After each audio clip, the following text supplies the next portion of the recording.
Hi there, this is Alvin, and welcome to the Kickstart Commerce podcast, where we share search marketing and domain name investing strategies to help grow your business.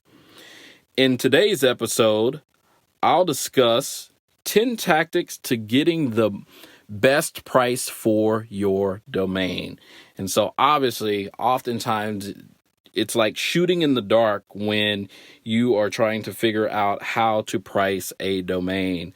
And so one of the things, you've heard folks from Rick Schwartz, who is playing the game of, hey, I'm gonna say no and wait, for 20 years, 25 years, and get the most and squeeze every penny or dollar out of a domain name. And then you have other folks that, they're happy if they buy a domain name for $8 and flip it for $50. And so regardless of where you stand, I want to share with you basically 10 tactics that will help you get the best price for your domain. So number one is truly being prepared to walk away. I can't tell you how many times that, I just say no. Now I'm cordial with it. There are many people who, are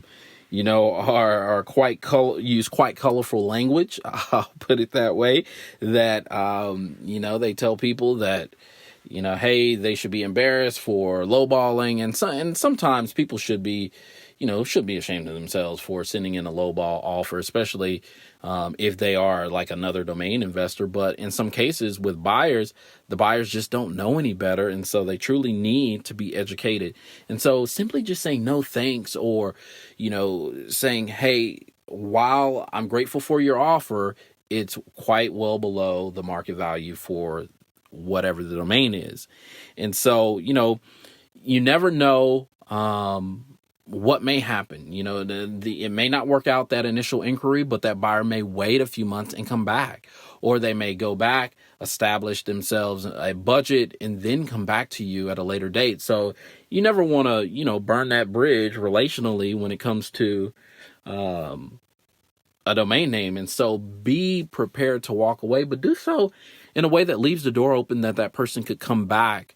Because again, it's not just that one domain, but it's like a relationship. You never know who they may know, who they may send your way, or that may be them themselves coming back to you to purchase even more domains.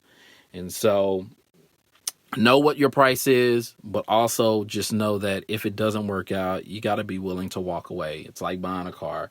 If they won't give you the price, you got to walk. Same thing with the house. If you can't get that price, you can't be so emotionally attached that you cannot say no and walk away.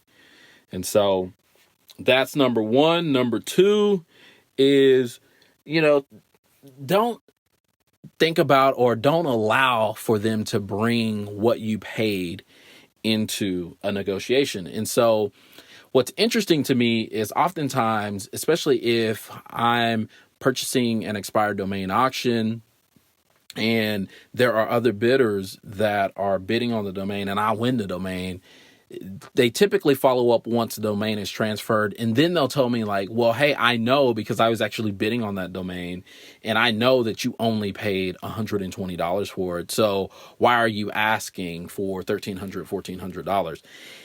In that case, like I say, I just point out the fact that, well, I won the auction. So if you truly want it, then you're going to pay what I'm asking. If not, then there's not really much else that we're going to be able, to work out, because they don't want to pay or they don't see the value. But what's interesting is that even if they purchase it for the 120, they're going to turn around and try to flip it for $1,200. So, to a certain extent, I'm like, man, really think about this. Do unto others as you would have them to do unto you. And I don't mind paying for something, especially if I know that the value of which, if it's $1,200, but I know that I can get a return of greater than that, then what does it matter? What does it matter? It's like, hey, you understand that you can get a greater return, get the greater return, go on about your business, pay the money, and, let it be that. And so you just have to remember that what you paid, whether that person knows it or not, does not set the value. what sets the value is the market. It's the being the beauty is in the eye of the beholder. And so it's the same thing with domain names. There are certain domain names that I know are greater in price because I understand the market in which that domain addresses. And so once again, don't let people bring up what you paid into the negotiation when possible.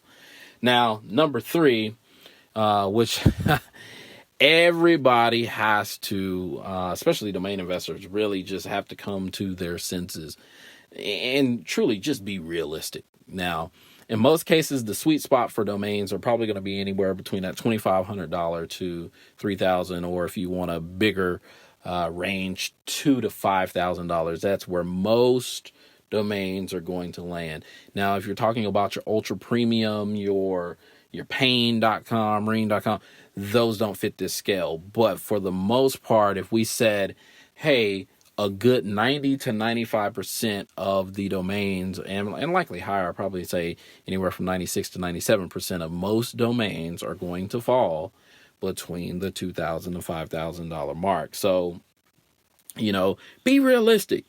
If someone comes to you, and you have to think about this. If you know that you've not ever got a domain inquiry where someone offered you like 3,200 and everybody else has been offering 50, come on, you got to be realistic. You got to say, okay, either one, the tide has really changed and this domain could be very lucrative down the road, or you really have to say, this is all that we're going to be able to squeeze out of this domain. And for what I paid for it, and for what the return is, this may be as good as it gets.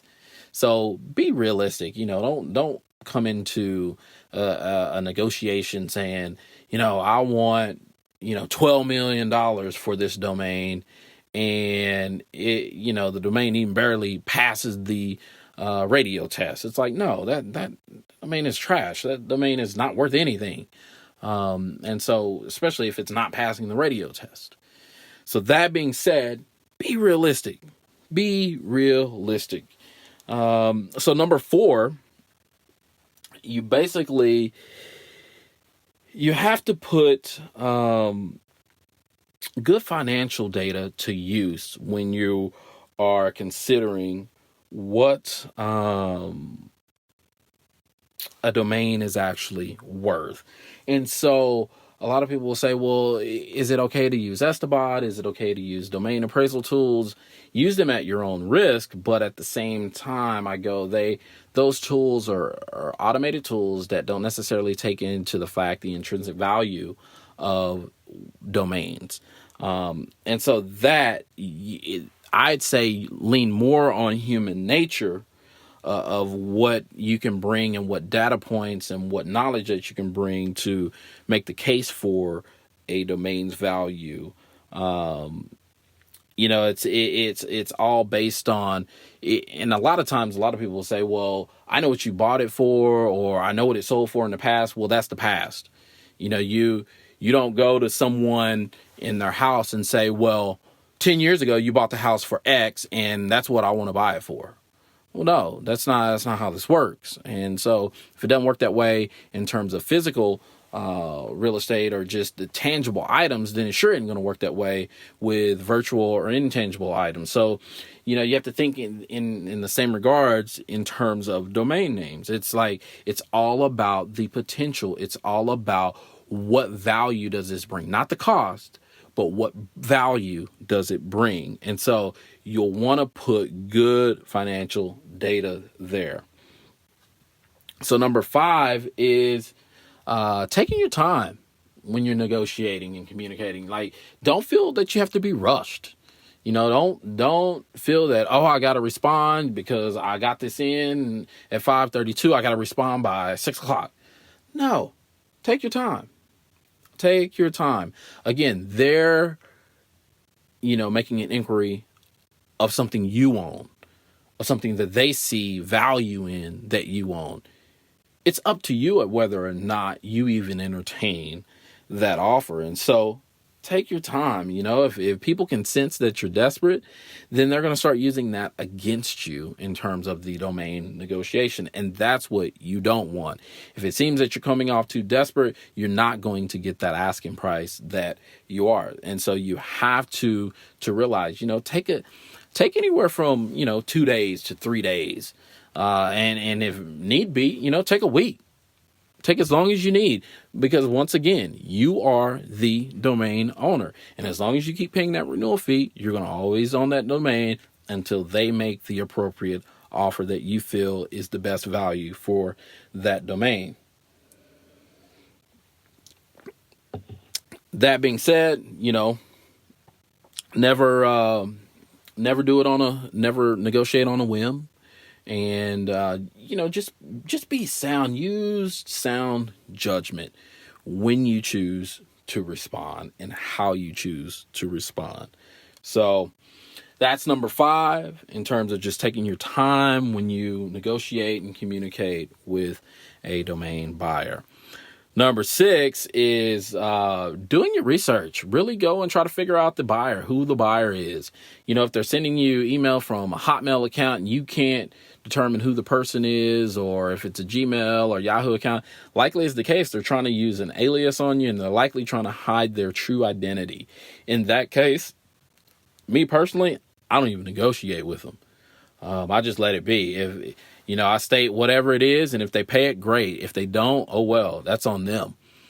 They just made it harder for themselves when it actually does come around to, to actual, I guess, bona fide negotiations. That being said, in terms of trying to figure out, use Google search, use hunter.io, use Domain IQ. There are a number of tools that you can use to research email addresses.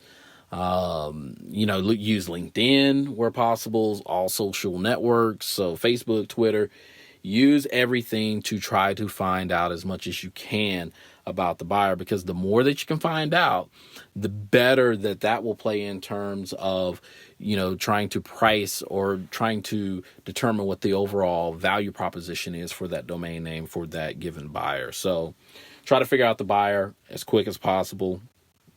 That being said, you want to do your homework.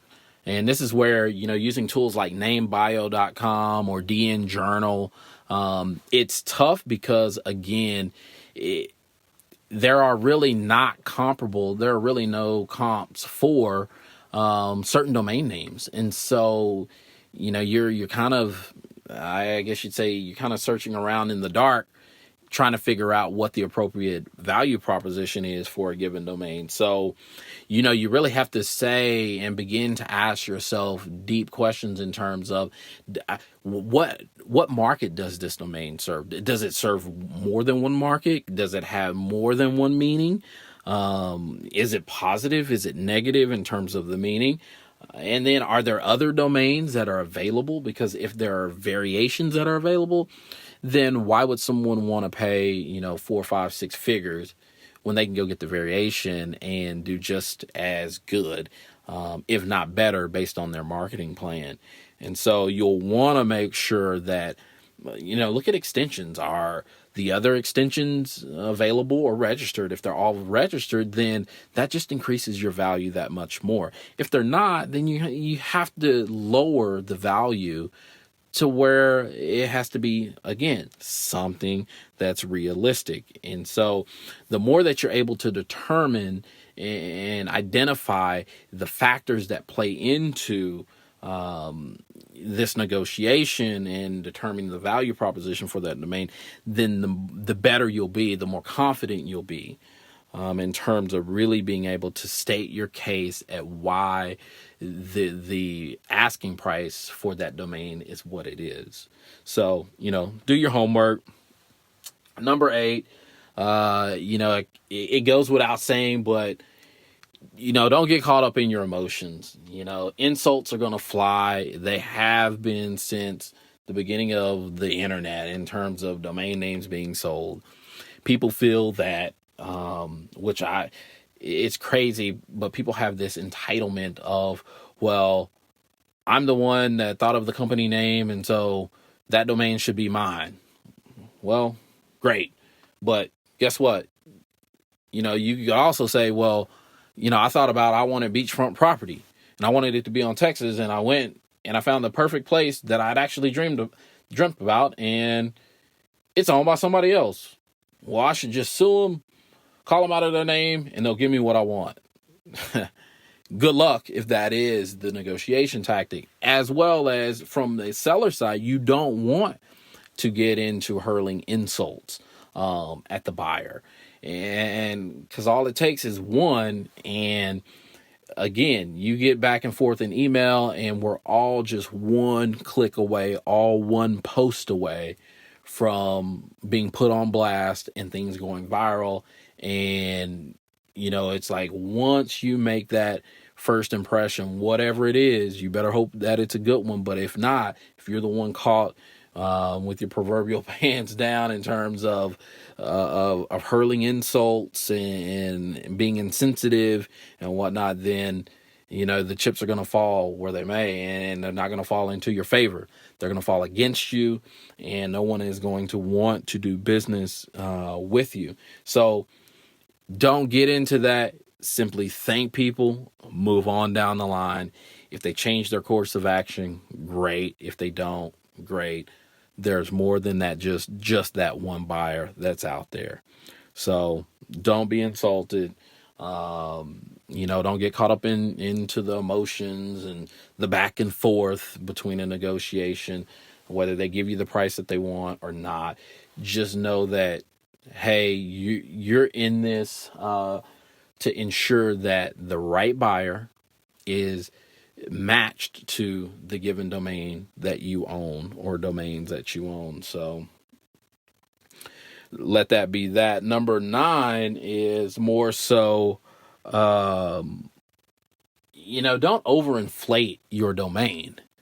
Don't get too cocky or overconfident in how you feel that a domain is valued. Oftentimes I see people who are, they're quick to justify, well, Shilling, and they'll name some of the top names in the domain industry: Shilling, Birkins, Schwartz, and the list goes on. Well, these guys, they are themselves, and you are you. If you don't have the track record that they have, then don't go out there trying to proclaim or overinflate a domain that likely isn't even worth a fraction of what you're saying that it's worth. If you're going to say that it's worth what it's worth, then you need to back it up with data. There's no other way to say it. And so don't go out there thinking that, just because you saw, someone with a domain that is similar to yours, that you ought to be able to get the same asking price. That's not necessarily the case. There are too many variables at play within those domain negotiations that, don't necessarily transfer well from one domain investor to the next. So that being said, don't go out there overinflating. Be realistic as you can. And, like I said, do what you know is right, and do what you know is fair in terms of, just being realistic with that domain. So last but not least, appraisal tools. Now, I did mention those earlier. Estabot, GoDaddy has a few, and then there's a few others that are out there. So let's be honest. Appraisals are appraisals, but they are not accredited. So, look, take them for what they're worth. I've actually sold a few domains to where people will come to me and say, hey, this domain, GoDaddy says it's X. Great. You know what? If they caught me on a good day, great. I'll let them have the domain for whatever they said, the GoDaddy appraisal tool said it was for. I'll let them have it. But if I don't feel like it, well, I don't feel like it. No, thank you. We move on.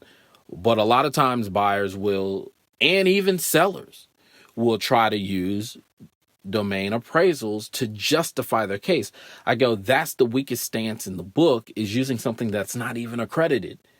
to try to state your claim. No, you would do better if you were to say this domain fits within this market and it has a market, and the market cap of, this market that you're after is blank billion of dollars, or whatever that valuation is.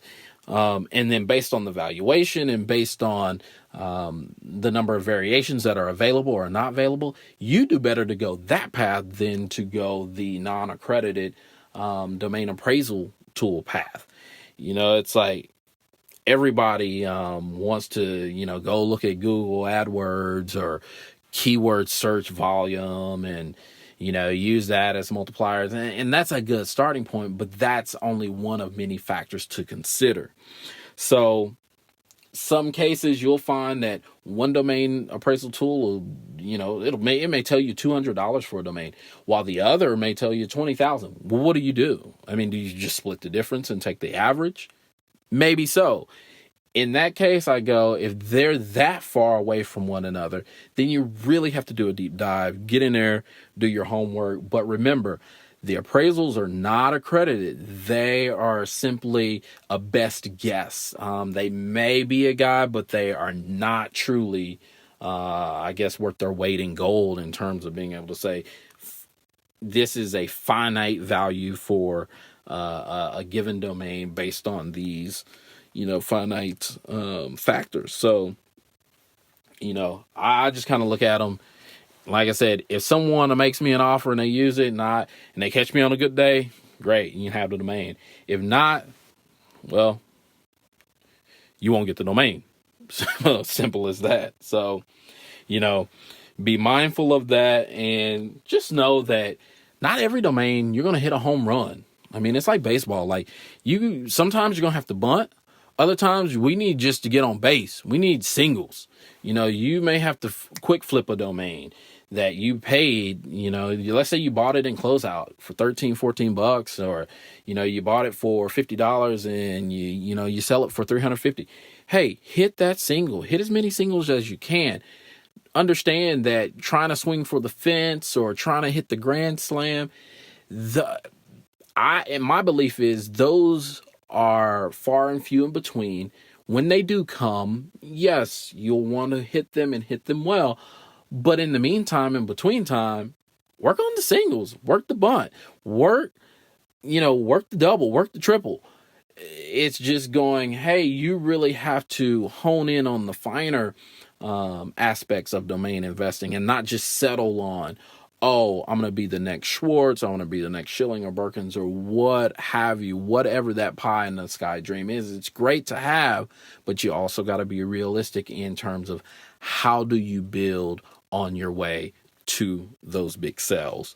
So that being said, I hope that this actually helped you, and I hope these 10 tactics to help determine the best price for your domain has helped you. So once again, be prepared to walk away. Number 2, don't let people bring in what you paid for any given, domain negotiation. Number 3, be realistic in your pricing. Number 4, you're going to have to put some good financial data to, coming up with a domain evaluation or domain proposition. So put good financial data, put a good backing of information to why a domain is priced the way it is. Number 5, take your time. Don't be rushed in terms of negotiation. You take your time. You are in control of that negotiation. You decide if it speeds up, if it slows down, or if it happens or doesn't happen at all. Number 6, do as much homework as you can in terms of trying to figure out who that buyer is. You want an identity. You want a real person that you want to work with. This is more than just a domain name sale. This is about a relationship and where this relationship could carry you. So, try to figure out as much about that buyer as you can when possible.